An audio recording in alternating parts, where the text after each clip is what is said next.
എല്ലാ കൂട്ടുകാർക്കും ഹോബി ട്രോണിക്സിൻ്റെ പുതിയൊരു വീഡിയോയിലേക്ക് സ്വാഗതം. അപ്പോൾ ഇന്നത്തെ നമ്മുടെ വീഡിയോ വളരെ ഇൻട്രസ്റ്റിംഗ് ആയിട്ടുള്ളൊരു വീഡിയോ ആണ്. നമ്മുടെ അഡ്രിനോ ബോർഡ് എങ്ങനെ നമുക്ക് സ്മാർട്ട് ഫോൺ ഉപയോഗിച്ചിട്ട് പ്രോഗ്രാം ചെയ്യാം എന്നുള്ളതിനെക്കുറിച്ചാണ് ഇന്നത്തെ നമ്മുടെ വീഡിയോ. അപ്പോൾ നമുക്ക് എന്തൊക്കെ സാധനങ്ങളാണ് ഇതിന് ആവശ്യമായിട്ടുള്ളതെന്ന് നോക്കാം. അപ്പോൾ ആദ്യം തന്നെ നമുക്ക് ഒരു അഡ്രിനോ ബോർഡ് വേണം. ഞാനിവിടെ എടുത്തിരിക്കുന്നത് അഡ്രിനോ യൂനോയാണ്. യൂനോ തന്നെ വേണമെന്നില്ല, നമുക്ക് നമ്മുടെ കയ്യിലുള്ള ഏത് ബോർഡും ഇതിനു വേണ്ടിയിട്ട് ഉപയോഗിക്കാവുന്നതാണ്. നാനോയോ മെഗയോ ഏത് ബോർഡ് വേണമെങ്കിലും ഉപയോഗിക്കാം. പിന്നെ നമുക്ക് ഒരു USB A to B കണക്ടറിലുള്ള ഒരു USB കേബിൾ വേണം. നമ്മുടെ അഡ്രിനോ ബോർഡും നമ്മുടെ സ്മാർട്ട് ഫോണും തമ്മിൽ കണക്ട് ചെയ്യുന്നതിന് വേണ്ടിയിട്ടാണ് ഈ കേബിൾ വേണ്ടത്. നമ്മുടെ അഡ്രിനോ ബോർഡിൽ വരുന്നത് B ടൈപ്പ് കണക്ടറാണ്. അപ്പോൾ ഒരു സൈഡ് B ടൈപ്പും മറു സൈഡ് A ടൈപ്പുമുള്ള USB കേബിളാണ് നമുക്കിതിന് ആവശ്യമായിട്ടുള്ളത്. അതുകൂടാണ്ട് ഇതേപോലെ ഒരു USB OTG അഡാപ്റ്റർ കൂടി നമുക്ക് വേണം. നമ്മുടെ സ്മാർട്ട് ഫോണുമായിട്ട് കണക്ട് ചെയ്യുന്നതിന് വേണ്ടിയിട്ടാണ്.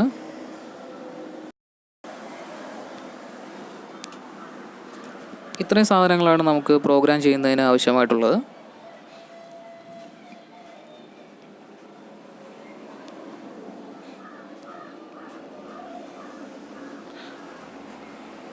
അപ്പോൾ അഡ്രിനോ ബോർഡിനെ കുറിച്ച് അറിയാൻ പാടില്ലാത്ത കൂട്ടുകാർക്ക് വേണ്ടിയിട്ട് ഒരു അഡ്രിനോയുടെ ചെറിയൊരു ഇൻട്രഡക്ഷൻ നമുക്ക് ആദ്യം തന്നെ തുടങ്ങാം. ഞാനിവിടെ എടുത്തിരിക്കുന്ന അഡ്രിനോ യൂനോ ബോർഡാണ്. ഇതിൽ ഉപയോഗിച്ചിരിക്കുന്ന മൈക്രോ കൺട്രോളർ ATMA328P എന്ന് പറയുന്ന ഒരു കൺട്രോളറാണ് ഇതിനകത്ത് ഉപയോഗിച്ചിരിക്കുന്നത്. അതേപോലെ തന്നെ ഇവിടെ ഒരു DC ഇൻപുട്ട് കൊടുക്കുന്നതിനുള്ള ഒരു കണക്ടറുണ്ട്. 12 വോൾട്ടാണ് ഇവിടെ കൊടുക്കേണ്ടത്. അതേപോലെ തന്നെ ഈ ഒരു USB B ടൈപ്പ് കണക്ടറും, പിന്നെ ഇവിടെ ഒരു റീസെറ്റ് ബട്ടണുണ്ട്. നമ്മുടെ അഡ്രിനോ ഉപയോഗിച്ചിരിക്കുന്ന കൺട്രോളർ റീസെറ്റ് ചെയ്യുന്നതിന് വേണ്ടിയിട്ട്. പിന്നെ ഈ സൈഡിൽ വന്നിരിക്കുന്നതെല്ലാം ഇതിൻ്റെ ഔട്ട്പുട്ട് കണക്റ്റേഴ്സാണ്. അതുകൂടാണ്ട് RXും TXും ഈ സൈഡിലാണ് വരുന്നത്. ഈ സൈഡ് പവർ സപ്ലൈ എക്സ്റ്റേണൽ ഹാർഡ്വെയറിലേക്ക് കൊടുക്കുന്നതിന് ആവശ്യമായിട്ടുള്ള കണക്ടറാണ്. പിന്നെ ഈ സൈഡിൽ വരുന്നതെല്ലാം അനലോഗ് ഇൻപുട്ട് കൊടുക്കുന്നതിനുള്ള കണക്ടറാണ്. അപ്പോൾ അഡ്രിനോയെക്കുറിച്ച് ഏകദേശം അറിയേണ്ട കാര്യങ്ങൾ ഇത്ര മാത്രമാണ്. അപ്പോൾ നമ്മുടെ അഡ്രിനോ സ്മാർട്ട് ഫോൺ ഉപയോഗിച്ചിട്ട് പ്രോഗ്രാം ചെയ്യുന്നതിന് നമുക്കൊരു ആൻഡ്രോയിഡ് സോഫ്റ്റ്വെയറിൻ്റെ സഹായം വേണം. അപ്പോൾ നമുക്ക് പ്ലേ സ്റ്റോറിൽ നിന്ന് അതെങ്ങനെയാണ് ഇൻസ്റ്റാൾ ചെയ്യുന്നത് നോക്കാം. അപ്പോൾ ഇതിനായി നിങ്ങളുടെ ഫോണിലെ പ്ലേ സ്റ്റോർ ആദ്യം ഓപ്പൺ ചെയ്യുക. തുടർന്ന് വരുന്ന സെർച്ച് ബോക്സിൽ അഡ്രിനോ IDE എന്ന് ടൈപ്പ് ചെയ്യുക. തുടർന്ന് ലിസ്റ്റ് ചെയ്യുന്ന സോഫ്റ്റ്വെയറുകളിൽ നിന്നും നമ്മളിപ്പോൾ സ്ക്രീനിൽ കാണുന്ന ഐക്കണുള്ള സോഫ്റ്റ്വെയർ ഇൻസ്റ്റാൾ ചെയ്യുക. അപ്പോൾ ഞാൻ ഓൾറെഡി ഇൻസ്റ്റാൾ ചെയ്തിട്ടുണ്ട്, അത് കാരണം ഞാനത് ഓപ്പൺ ചെയ്താണ് കാണിക്കുന്നത്. അപ്പോൾ ഇതേപോലെ ഒരു ഇൻ്റർഫേസ് ആയിരിക്കും കാണുന്നത്. മുകളിൽ കുറച്ച് ഐക്കൺസ് നമുക്ക് കാണാം. ആദ്യത്തേത് സേവ് ചെയ്യാനുള്ളത്, രണ്ടാമത്തേത് ബിൽഡ് ചെയ്യാനുള്ളത്, മൂന്നാമത്തേത് നമ്മുടെ ബോർഡിലോട്ട് സെൻഡ് ചെയ്യാനുള്ള ഐക്കണാണ്. അപ്പോൾ നമുക്ക് പുതിയൊരു പ്രോഗ്രാം ചെയ്യാനായിട്ട് മോർ ഓപ്ഷനിൽ നിന്നും സ്കെച്ച് സെലക്ട് ചെയ്യുക. എന്നിട്ട് ന്യൂ ഫയൽ സെലക്ട് ചെയ്യുക. അപ്പോൾ ഇതാണ് നമുക്ക് പുതിയൊരു പ്രോഗ്രാം ചെയ്യാനായിട്ടുള്ള ഒരു വിൻഡോ എന്ന് പറയുന്നത്. ഇവിടെയാണ് നമ്മൾ പ്രോഗ്രാം ടൈപ്പ് ചെയ്തിട്ട് അത് ആദ്യം കമ്പൈൽ ചെയ്യുന്നു. കമ്പൈൽ ചെയ്ത് അത് എററൊന്നുമില്ല എന്ന് ഉറപ്പുവരുത്തിയ ശേഷം നമ്മുടെ ബോർഡിലോട്ട് സെൻഡ് ചെയ്യുന്നു. ഇതാണ് പ്രൊസീജിയർ. അപ്പോൾ ആദ്യം നമുക്ക് ഇതിൽ തന്നെയുള്ള ഒരു ഫയൽ നമുക്ക് എടുത്ത് എങ്ങനെയാണ് അത് വർക്ക് ചെയ്യണമെന്ന് നോക്കാം. അതിനായി എക്സാമ്പിളിൽ നിന്നും ബേസിക് എന്ന് പറയുന്ന ലെസൺസിൽ നിന്നും ബ്ലിങ്ക് എന്ന് പറയുന്ന ഒരു അഡ്രിനോ സ്കെച്ച് നമ്മളിവിടെ ഓപ്പൺ ചെയ്യുകയാണ്. അപ്പോൾ ഇതേപോലെ ആയിരിക്കും നമ്മുടെ ടൈപ്പ് ചെയ്യാനുള്ള വിൻഡോയിൽ ആ സോഫ്റ്റ്വെയർ ഓപ്പൺ ആകുന്നത്. അപ്പോൾ ഇവിടെ ഡീറ്റെയിൽഡായിട്ട് തന്നെ ഓരോ കാര്യങ്ങളും കൊടുത്തിട്ടുണ്ട്. ഓരോ ലൈനും എന്താണ്, അതെന്തിനു വേണ്ടിയിട്ടുള്ളതെന്ന് നമുക്കിവിടെ കമൻറ്റ് ചെയ്തിരിക്കുന്നതിൽ നിന്നും വായിച്ച് നമുക്ക് മനസ്സിലാക്കാം. അപ്പോൾ ഇവിടെ സിമ്പിളായിട്ട് നമ്മുടെ അഡ്രിനോ ബോർഡിൽ തന്നെയുള്ള ഒരു LED ബ്ലിങ്ക് ചെയ്യിക്കാനുള്ള ഒരു കോഡാണ് ഇവിടെ എഴുതി വച്ചിരിക്കുന്നത്. അപ്പോൾ ഇനി നമുക്കത് കമ്പൈൽ ചെയ്യാനുള്ള ബട്ടൺ ക്ലിക്ക് ചെയ്യുക. അപ്പോൾ ഇവിടെ കമ്പൈലിംഗ് കഴിഞ്ഞിട്ടുണ്ട്, കമ്പൈലിംഗ് ഫിനിഷാണ്. നമ്മൾ ഓപ്പൺ ചെയ്തിരിക്കുന്ന കോഡിൽ തെറ്റൊന്നുമില്ല. ഇപ്പോൾ എന്തെങ്കിലും ഒരു മിസ്റ്റേക്ക് ഉണ്ടെങ്കിൽ നമ്മുടെ ഈ കമ്പൈലറിൽ താഴെ എറർ കോഡ് കാണിച്ചിട്ട് അതെന്താണെന്ന് നമുക്കിവിടെ കാണാവുന്നതാണ്. അപ്പോൾ ഈ കോഡിൽ പ്രശ്നമൊന്നുമില്ല, ഇത് 100% ഓക്കെ ആയിട്ടുള്ളൊരു കോഡാണ്. അപ്പോൾ നമ്മളെപ്പോഴും ഇതേപോലെ പ്രോഗ്രാം ആർഡിനോയിലേക്ക് സെൻഡ് ചെയ്യുന്നതിന് മുമ്പ് ആദ്യം കമ്പൈൽ ചെയ്ത് തെറ്റൊന്നുമില്ലെന്ന് ഉറപ്പുവരുത്തേണ്ടതാണ്. അപ്പോൾ ഇവിടെ യാതൊരുവിധ പ്രശ്നങ്ങളുമില്ല. അപ്പോൾ ഇനി നമുക്ക് എങ്ങനെയാണ് നമ്മുടെ ആർഡിനോ ബോർഡിലോട്ട് ഇത് സെൻഡ് ചെയ്യേണ്ടതെന്ന് നോക്കാം. അപ്പോൾ ആദ്യം നമ്മുടെ സ്മാർട്ട് ഫോണുമായിട്ട് ആർഡിനോ ബോർഡ് കണക്ട് ചെയ്യുക. അപ്പോൾ കണക്ട് ചെയ്യുമ്പോൾ തന്നെ USB ഡിവൈസ് അറ്റാച്ച്ഡ് എന്നും പറഞ്ഞ് നമുക്ക് കാണാം.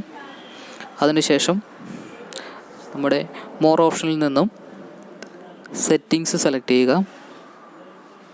അതിനുശേഷം ബോർഡ് ടൈപ്പ് സെലക്ട് ചെയ്യുക. അടുത്തതായി ആർഡിനോ ബോർഡ് സെലക്ട് ചെയ്യുക. ഇപ്പോൾ ഇവിടെ നമുക്ക് നോക്കിയാൽ കാണാം നമ്മുടെ യൂനോ ബോർഡ് ഇവിടെ ഡിറ്റക്റ്റ് ആയിട്ടുണ്ട്. അപ്പോൾ അതിൽ ടിക്ക് വേണ്ടിയിട്ടുണ്ട്. അപ്പോൾ നമ്മുടെ ആർഡിനോ ബോർഡും സ്മാർട്ട് ഫോണുമായിട്ടുള്ള കണക്ഷൻ ശരിയാണ്. അപ്പോൾ ഇനി നമുക്ക് നമ്മുടെ പ്രോഗ്രാം ഇതിനകത്തോട്ട് സെൻഡ് ചെയ്യാനുള്ള പ്രൊസീജിയർ നോക്കാം. അപ്പോൾ അതിനായിട്ട് ഞാൻ മുമ്പ് നേരത്തെ കാണിച്ച ബോർഡിലോട്ട് സെൻഡ് ചെയ്യാനുള്ള ഐക്കൺ ക്ലിക്ക് ചെയ്യുക.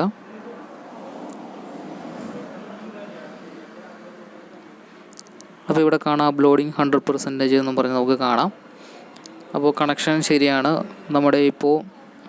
നമ്മൾ നേരത്തെ കണ്ട സോഫ്റ്റ്വെയർ ഇപ്പോൾ നമ്മുടെ ആർഡിനോ ബോർഡിലോട്ട് സെൻഡ് ആയിട്ടുണ്ട്. അപ്പോൾ ഇനി എങ്ങനെയാണ് ഇത് നമ്മുടെ ഹാർഡ്വെയറിൽ വർക്ക് ചെയ്യുന്നതെന്ന് നോക്കാം. അപ്പോൾ നമ്മുടെ ആർഡിനോ ബോർഡിലോട്ട് നോക്കുമ്പോഴത്തേക്കും ബോർഡിലുള്ള ഒരു ഇൻബിൽഡ് ആയിട്ടുള്ള ഒരു LED ഒരു കൃത്യമായ ഫ്രീക്വൻസിയിൽ ഇതേപോലെ ബ്ലിങ്ക് ചെയ്യുന്ന കാണാം. അപ്പോൾ ഇതിങ്ങനെ ബ്ലിങ്ക് ചെയ്യാനുള്ള കോഡാണ് നമ്മൾ ഇപ്പോൾ ഇതിലോട്ട് സെൻഡ് ചെയ്തത്. അപ്പോൾ അടുത്തതായിട്ട് നമുക്കിനി ഒരു എക്സ്റ്റേണൽ ഹാർഡ്വെയർ എങ്ങനെയാണ് നമ്മുടെ ആർഡിനോയുമായിട്ട് കണക്ട് ചെയ്ത് അത് വർക്ക് ചെയ്യിപ്പിക്കാൻ നോക്കാം. ഇപ്പോൾ ഞാനിവിടെ ഒരു LED ഒരു 220 ഓം റെസിസ്റ്റൻസ് ഉപയോഗിച്ചിട്ട് നമ്മുടെ ആർഡിനോ ബോർഡുമായിട്ടാണ് കണക്ട് ചെയ്തിരിക്കുന്നത്. ആർഡിനോ ബോർഡിൻ്റെ 10ാമത്തെ പിന്നിലാണ് ഇത് കണക്ട് ചെയ്തിരിക്കുന്നത്. അതേപോലെ തന്നെ അതിന് വേണ്ടിയിട്ടുള്ള ഗ്രൗണ്ടും ഞാനിവിടെ കൊടുത്തിരിക്കുന്നു. അപ്പോൾ ഈ ഹാർഡ്വെയർ എങ്ങനെയാണ് നമ്മുടെ ആർഡിനോ ബോർഡ് ഉപയോഗിച്ചിട്ട് പ്രോഗ്രാം ചെയ്ത് വർക്ക് ചെയ്യിക്കുന്നതെന്ന് നോക്കാം. അപ്പോൾ അതിനായിട്ട് നമ്മുടെ സോഫ്റ്റ്വെയറിലോട്ട് വീണ്ടും വരിക. അതിനുശേഷം ഒരു ന്യൂ ഫയൽ സെലക്ട് ചെയ്തതിന് ശേഷം നമ്മുടെ എക്സാമ്പിൾസിൽ നിന്നും ആ ബ്ലിങ്ക് കോഡ് ഒന്നുകൂടി ഓപ്പൺ ആക്കുക. എന്നിട്ട് ഇവിടുന്ന് സോഫ്റ്റ്വെയറിൻ്റെ ഭാഗം മാത്രം ഞാനിവിടെ കോപ്പി ചെയ്തെടുക്കുകയാണ്.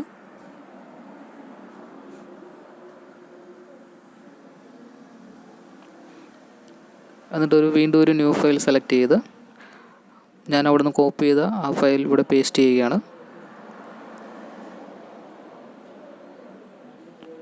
ഓക്കെ, ഇവിടെ പേസ്റ്റ് ആയിട്ടുണ്ട്. അപ്പോൾ ഞാനിവിടെ ചെറിയൊരു എഡിറ്റിംഗ് ചെയ്യാൻ പോയാണ് നമ്മുടെ സോഫ്റ്റ്വെയറിൽ.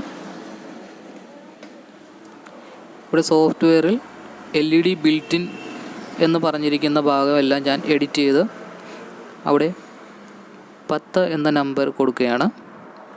അപ്പോൾ നമ്മൾ ആർഡിനോ ബോർഡിലെ 10ാമത്തെ പിന്നിലാണ് LED കണക്ട് ചെയ്തിരിക്കുന്നത്. അതുകൊണ്ടാണ് 10 എന്ന് ഞാനിവിടെ കൊടുക്കുന്നത്. LED ബിൽറ്റ് ഇൻ എന്ന് ചെയ്തിട്ടുള്ള എല്ലായിടത്തും ഞാനിവിടെ 10 എന്ന് പറയുന്ന നമ്പർ കൊടുക്കുകയാണ്.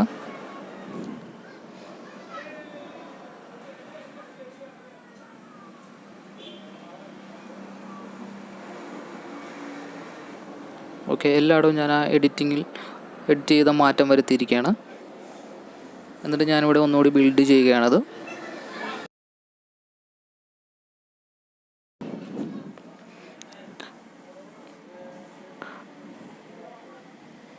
അപ്പോൾ ബിൽഡ് ഫിനിഷായി, തെറ്റൊന്നുമില്ല. കമ്പൈലറിൽ നമുക്ക് മനസ്സിലായി. അപ്പോൾ ഇനി നമുക്ക് നമ്മുടെ ഹാർഡ്വെയറിലോട്ട് സെൻഡ് ചെയ്യാം.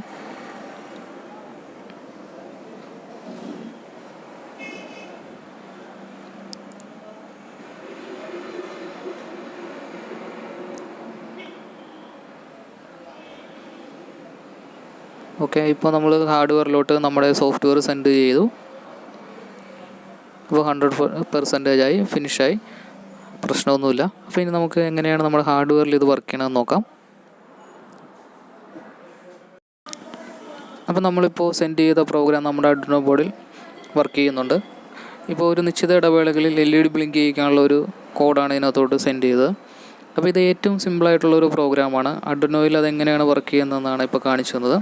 അപ്പോൾ ആർഡിനോയിൽ ഒരു സ്മാർട്ട് ഫോണും ഉണ്ടെന്നുണ്ടെങ്കിൽ നമുക്ക് ഇതേപോലെ വെറൈറ്റികളായിട്ടുള്ള ഒരുപാട് പ്രോഗ്രാമുകൾ എഴുതിയുണ്ടാക്കാനും അത് വർക്ക് ചെയ്യിപ്പിക്കാനും സാധിക്കുന്നതാണ്. അപ്പോൾ നിങ്ങൾക്ക് വീഡിയോ ഇഷ്ടപ്പെട്ടെന്ന് വിചാരിക്കുന്നു. ഇഷ്ടപ്പെട്ടെങ്കിൽ നിങ്ങൾ തീർച്ചയായിട്ടും ലൈക്ക് ചെയ്യുക. അതേപോലെ ഇതേപോലുള്ള നല്ല നല്ല വീഡിയോസിനായി നമ്മുടെ ഈ ചാനൽ മറക്കാതെ തന്നെ സബ്സ്ക്രൈബ് ചെയ്യുക. Okay, thanks for watching.